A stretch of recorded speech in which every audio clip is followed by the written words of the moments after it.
ஞானானந்தமயம் தேவம் நிர்மலஸ்படிகாகிருதிம் ஆதாரம் சர்வ வித்யானாம் ஹயக்ரீவம் பாஸ்மகே. நேயர்கள் அனைவருக்கும் அஸ்ட்ரோ KS ஐயங்காரின் பணிவான நமஸ்காரங்கள். மாத பலன் குரோதி வருஷம் மாசி மாதம், அதாவது 13/2/2025 14/3/2025 வரலும் உண்டான காலகட்டத்தில் மேஷம் முதல் மீனம் வரை என்னென்ன பலன்கள் அப்படின்றத இந்த குரோதி வருஷம் மாசி மாதம் பார்க்கலாம். இப்போ இந்த மாத பலனில் முதல்ல நம்ம இந்த மாதத்தினுடைய கோள் சாரம் என்ன அப்படின்றத பார்ப்போம். இந்த மாதத்தில் வரக்கூடிய விசேஷ நாட்கள் என்ன அப்படின்றத பார்ப்போம். அதற்கு பிறகு மாதத்தினுடைய ஒரு ராசிக்கான பலன் என்னன்றதை பார்க்கலாம். இந்த மாதத்தினுடைய கோள் சாரம் அப்படின்னு எடுத்தோமேயான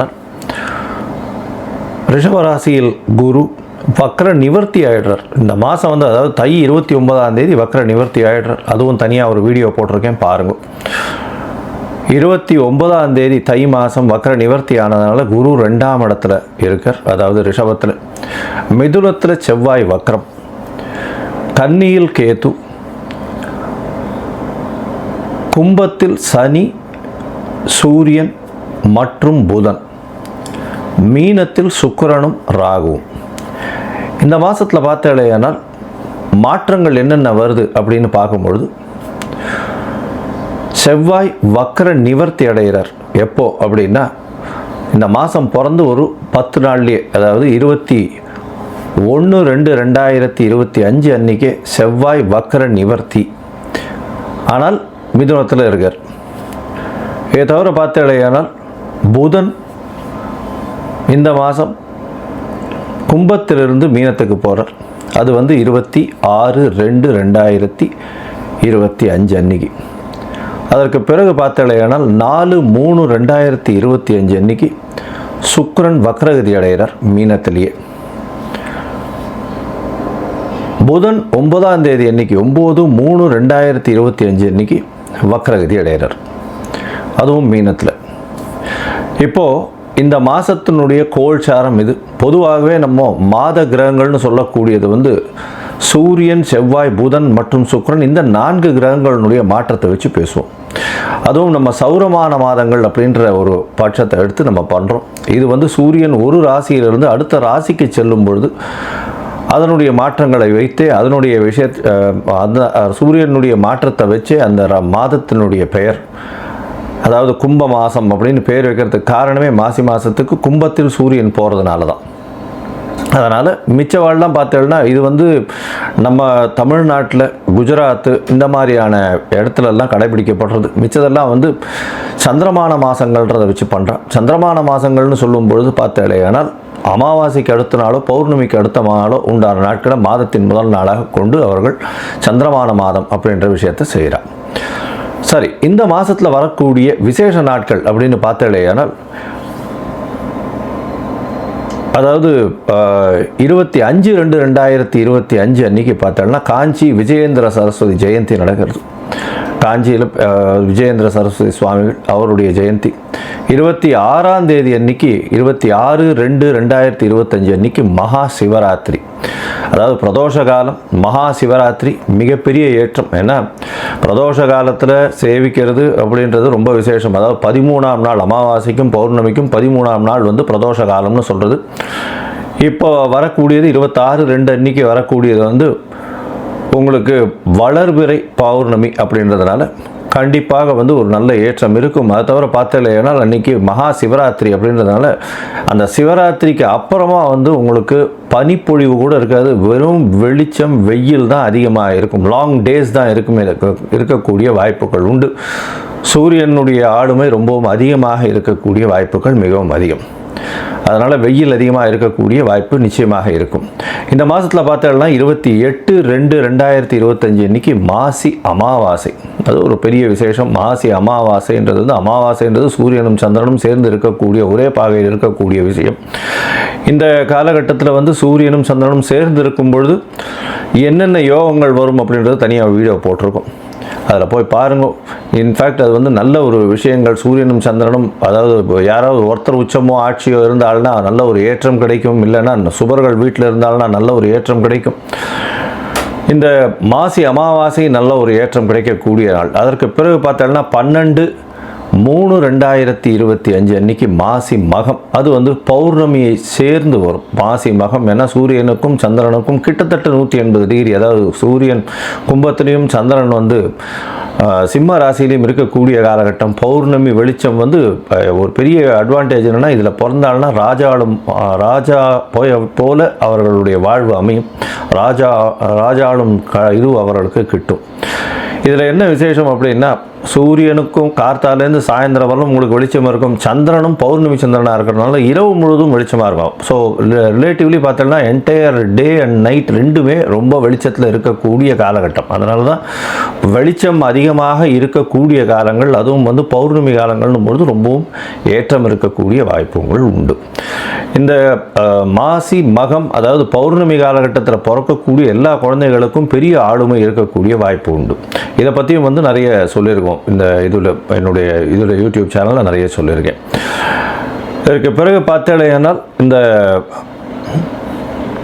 14/3/2025 அன்னைக்கு காரடையான் நோன்பு, இது வந்து ரொம்பவும் விசேஷமான காலகட்டம். காரடையான் நோன்பு அப்படின்னு சொல்லக்கூடியது வந்து மாசியும் பங்குனியும் கூடுறது அப்படின்னுவா. அதாவது கார் அப்படின்னா வந்து கருப்பு நிறம், இருண்ட இடம், யமலோகம் இதெல்லாம் குறிக்கக்கூடியது இந்த கார் அப்படின்றது. அடையான் அப்படின்னு, கார் அடையான்றது, அடையான்னு அடைய மாட்டான் அப்படின்னு சொல்லக்கூடியது. அதாவது பெண்கள் வந்து தன்னுடைய கணவருக்குன்னு, அதாவது திருமணமான பெண்கள் தன்னுடைய கணவருக்குன்னு விரதம் இருந்து செய்யக்கூடிய ஒரு பெரிய விஷயம் இது. இந்த காரடையான் நோன்பு நோற்பது பெரிய விஷயம். இதன் மூலியமாக தன்னுடைய கணவருக்கு ஆயுள் விருத்தி ஏற்படக்கூடிய வாய்ப்பும், அவர்களுக்கு வந்து மாங்கல்ய பலம் அதிகரிக்கக்கூடிய வாய்ப்பும் நிச்சயமாக உண்டு. இதனால தான் கார் அடையான் நோன்பு அப்படின்னு பேர். இந்த சாவித்திரியினுடைய கதையை சொல்வா, சத்யவான் சாவித்திரியினுடைய கதையை சொல்வா. அவர் வந்து சத்யவானுடைய உயிரை மீட்டு கொண்டு வந்தவள் அப்படின்றதுனால அந்த காரடையான் நோன்பு மிகவும் விசேஷமாக சொல்லப்படுகிறது. பங்குனி மாதத்தின் முதல் நாள் அன்னைக்கு பண்ணுறது. அதனால் பங்குனி பிறந்த உடனே அதை பண்ணுவாள். நார்மலி பார்த்தாலேனால் அந்த காரடையான் நோன்பு டைம் வந்து சாயந்தரம் 5:30லேருந்து 6:30 வரும். அந்த டைம் வந்து நான் தனியாக போடுறேன் உங்களுக்கு. இதை தவிர பார்த்தோம்னா நார்த் இந்தியாவிலலாம் ஹோலி பண்டிகைன்றது விசேஷமாக கொண்டாடுவோம். ஹோலி பண்டிகைன்றது வந்து ஒரு அதாவது பெண்கள் வந்து தன்னுடைய தமையன் தம்பி, அதாவது பிரதர்ஸ் எல்லாருக்குமே, தம்பி அண்ணன்களுக்கு வந்து கயிறு கட்டி அவர்களிடம் சேவிச்சுட்டு அவர்கள்கிட்ட வந்து பைசா வாங்கிட்டு அவர்கள்ட்ட ஆசீர்வாதம் வாங்கிக்கிறதும், அவர்களுக்காக வந்து ரொம்ப வேண்டிக்கிறதும், அவர்களுடைய உடல்நிலை நல்லபடியாக இருக்கணும்னு வேண்டிக்கிறதும் அவர்களுக்கு பெரிய மகிழ்ச்சியை கொடுக்கும். ஆண்கள் பெண்களை வந்து தன்னுடைய என்ன சொல்வது சகோதரிகளாக பாவிக்கக்கூடிய ஒரு பெரிய ஒரு பண்டிகை இது வந்து ஹோலி பண்டிகையாக கருதப்படுகிறது. இது வந்து நார்த் இந்தியாவில் ரொம்ப ஃபெமிலியர், மிகவும் அந்த கலர்ஃபுல் ஃபெஸ்டிவலாக இருக்கும், ரொம்ப ஏற்றத்தோடு இருக்கக்கூடிய காலகட்டம். சரி, இந்த மாதம் மேஷம் முதல் மீனம் வரை எப்படி இருக்குது மாசி மாதம் அப்படின்றத பார்ப்போம். அதற்கு முன்னாடி என்னுடைய மொபைல் நம்பர் கீழே ஸ்டாலிங்கில் போயிட்டு இருக்கோம். உங்களுக்கு அஸ்ட்ராலஜிக்கல் கன்சல்ட் தேவைப்பட்டதுன்னா நீங்கள் எனக்கு ஃபோன் பண்ணுங்க. உங்களுடைய date, time, place of birth, உங்களுடைய பெயர், தாய் தந்தையர் பெயர் எனக்கு அனுப்புங்க. முதல்ல உங்களுடைய ஜாதகத்தை போட்டுட்டு அதில் வந்து உங்களுடைய நட்சத்திரத்தில் பாத சந்தி இருக்கா, நட்சத்திர சந்தி இருக்கா, அதை தவிர லக்ன சந்தி இருக்கா, லக்ன பாத சந்தி இருக்கா, இதெல்லாம் பார்த்துட்டு, ஏன்னா பொதுவாகவே இந்த சந்தி இருக்கும் பொழுது பார்த்தாலேயானால் அவளுக்கு எந்த ராசின்னே தெரியாது.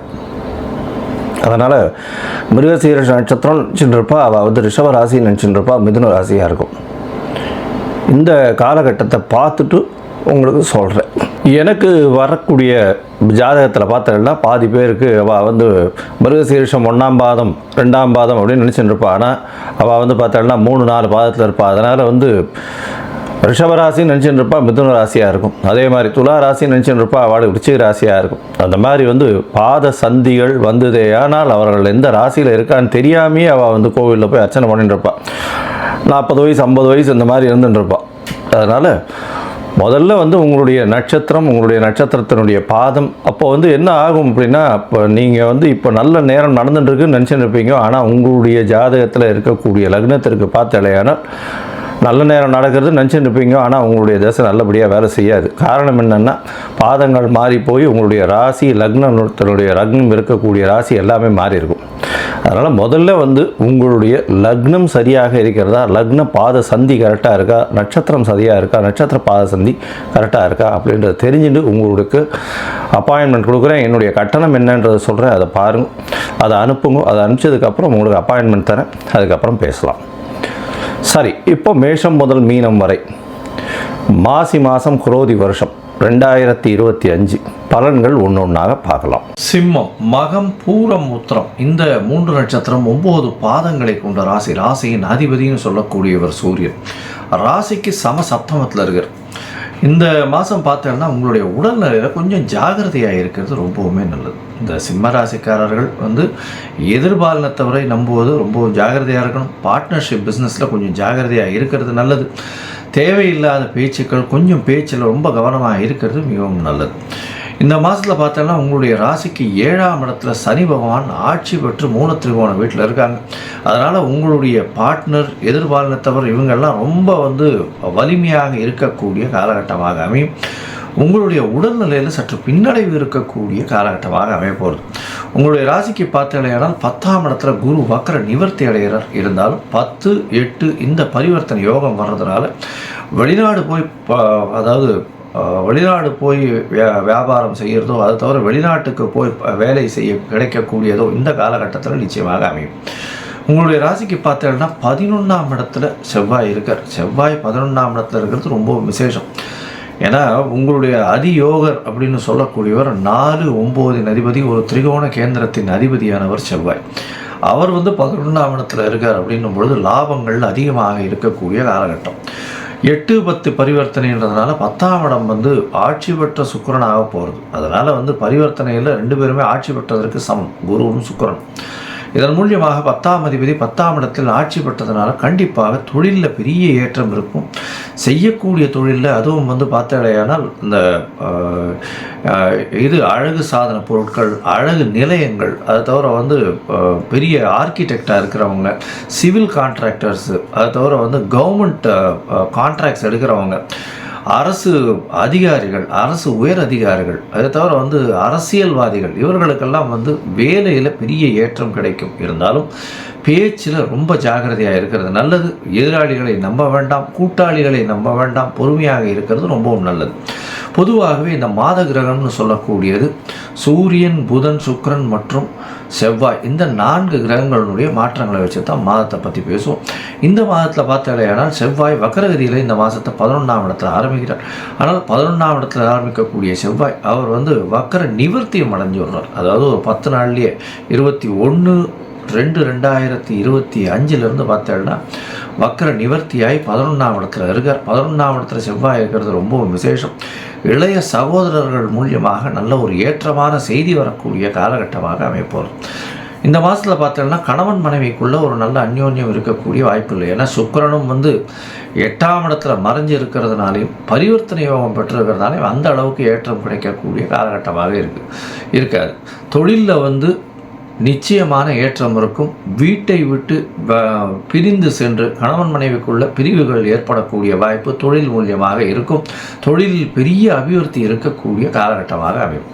ராசிக்கு 7ஆம் இடத்துல சூரியன் இருக்கிறதுனால கண்டிப்பாக கணவன் மனைவிக்குள்ள பேச்சில் கொஞ்சம் அதீதமாக இருக்கக்கூடிய காலகட்டமும், கடுமையான பேச்சுக்களும், நீங்கள் சொல்லக்கூடியதை அடுத்தவர்கள் புரிந்து கொள்ளாத வண்ணம் இருக்கக்கூடிய காலகட்டமாக அமையும்.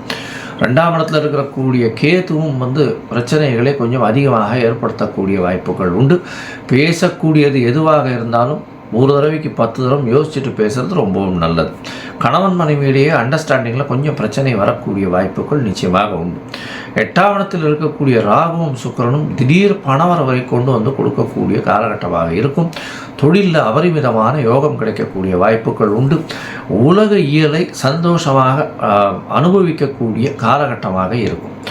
இந்த காலகட்டத்தில் பார்த்தோம்னா 7ஆம் இடத்துல சனி இருக்கிறதுனால பிரச்சனைகள், கண்டக சனின்றதுனால பிரச்சனைகள் கொஞ்சம் அதிகமாக இருக்கும். உடல் நலத்தில் ரொம்ப ஜாகிரதையாக இருக்கிறது நல்லது. தாயின் உடல்நிலை நல்லபடியாக இருக்கக்கூடிய காலகட்டமாக இருக்கும். தந்தை உடல்நிலையில் சற்று பின்னடைவு இருக்கும். இருந்தாலும் சற்று அதாவது மருத்துவத்திற்கு செலவு பண்ண வேண்டிய காலங்கள் நிச்சயமாக இருக்கும். அதை தவிர பார்த்தீங்கன்னா போட்டித் தேர்வில் சற்று பின்னடைவு இருக்கும். படிக்கக்கூடிய மாணவர்களுக்கு நல்ல ஒரு ஏற்றம் இருக்கக்கூடிய காலகட்டமாக அமைய போகிறது. ஏன்னா 8ஆம் இடத்துல புதன் போய் மறைஞ்சாலும் நீச்ச பங்கம் அடைகிறதுனால கண்டிப்பாக படிப்பில் வந்து நல்ல ஒரு ஏற்றம் இருக்கும். வெளிநாடு போய் படிக்கக்கூடிய பாக்கியத்தை நிச்சயமாக கொடுப்பார். இந்த மாதத்தில் வந்து உங்களுடைய முயற்சிகள் எல்லாமே வெற்றி பெறும். ஏன்னா 3ஆம் அதிபதியே வந்து 8ஆம் இடத்துல உச்சம் பெற்று போயிருக்கிறதுனால வெளிநாடு போகணும்னு நினைக்கிறவர்களுக்கெல்லாம் கண்டிப்பாக வெளிநாட்டு யோகம் நிச்சயமாக உண்டு. இருந்தாலும் சில நாட்கள் இந்த மாதத்தில் தள்ளி வைக்கிறது நல்லது. அந்த சில நாட்கள்னு சொல்லக்கூடியது சந்திராஷ்டம நாட்கள். சந்திராஷ்டம நாட்களில் வந்து புதிய முயற்சி வேண்டாம், வெளியூர் வெளிமாநில பிரயாணம் வேண்டாம்னு சொல்கிறோம். ஒருவேளை நீங்கள் வந்து பண்ண வேண்டி இருந்தது அந்த காரியத்தை அப்படின்னு சொன்னால் கண்டிப்பாக அந்த காலகட்டத்தில் சந்திர பகவானுக்கு உண்டான எளிய பரிகாரம் அப்படின்னு சொல்லக்கூடியது அல்லி மலர் அருகில் இருக்கக்கூடிய சிவன் கோவிலில் கொடுத்துட்டு போவோம். அது வந்து இந்த சந்திராஷ்டமத்தின் தாக்கத்தை நிச்சயமாக குறைக்கும். சந்திராஷ்டமம் எந்தெந்த எண்ணிக்கை அப்படின்னு பார்த்தோம்னா 1/3/2025 3/3/2025 வரலும் உண்டான நாட்களில் சந்திராஷ்டம காலமாக இருக்குது. இந்த சந்திராஷ்டம காலத்தை தவிர மிச்ச நாட்கள் எல்லாமே நல்லபடியாக இருக்கும். இந்த மாதத்தில் வந்து இந்த சிம்ம ராசிக்காரர்கள் அருகில் இருக்கக்கூடிய காஞ்சிபுரம் வரதராஜ பெருமாளை போய் சேவிச்சுட்டு வர்றதன் மூலியமாக நல்ல ஒரு ஏற்றம் கிடைக்கக்கூடிய காலகட்டமாக இந்த மாதம் அமையும். மொத்தத்தில் பார்த்தாலேயானால் இந்த சிம்ம ராசிக்காரர்களுக்கு உடல் நலத்தில் பின்னடைவு இருக்கும். எதிர்பாலினத்தவரை நம்ப வேண்டாம். கூட்டு தொழிலில் கொஞ்சம் பிரச்சனை ஏற்படக்கூடிய வாய்ப்பு உண்டு. முதலீடுகள் அதிகமாக போட தேவையில்லை. அது தவிர தொழிலில் பார்த்தீங்கன்னா மாற்றங்கள் ஏற்படக்கூடிய வாய்ப்பு. சொந்த தொழிலில் பெரிய ஏற்றம் கிடைக்கும். அபரிமிதமான லாபங்கள் கிடைக்கக்கூடிய வாய்ப்பு. தந்தையின் மூலியமாக அபரிமிதமான சொத்துக்கள் வரக்கூடிய வாய்ப்பு. தாயின் உடல்நிலையில் நல்ல ஒரு ஏற்றம் இருக்கும். தந்தையின் உடல்நிலையில் பின்னடைவு இருக்கும். படிக்கக்கூடிய மாணவர்களுக்கு நல்ல ஒரு ஏற்றம். வெளிநாடு போய் படிக்கணும்னு பார்க்குறவங்களுக்கு சற்று பின்னடைவு இருக்கக்கூடிய காலகட்டமாக அமையும். பணவரவிற்கு பஞ்சம் இருக்காது. பேச்சில் ரொம்ப கவனமாக இருக்கிறது நல்லது. உடல் நலத்தில் ரொம்ப ஜாகிரதையாக இருக்கிறது நல்லது. மொத்தத்தில் பார்த்தீங்கன்னா இந்த குரோதி வருஷம் மாசி மாதம் உடல் நலத்தை தவிர மிச்ச எல்லா விதமும் நல்லபடியாக இருக்கும். பொறுமையாக இருக்கிறது ரொம்பவும் நல்லது அப்படின்னு சொல்கிறோம்.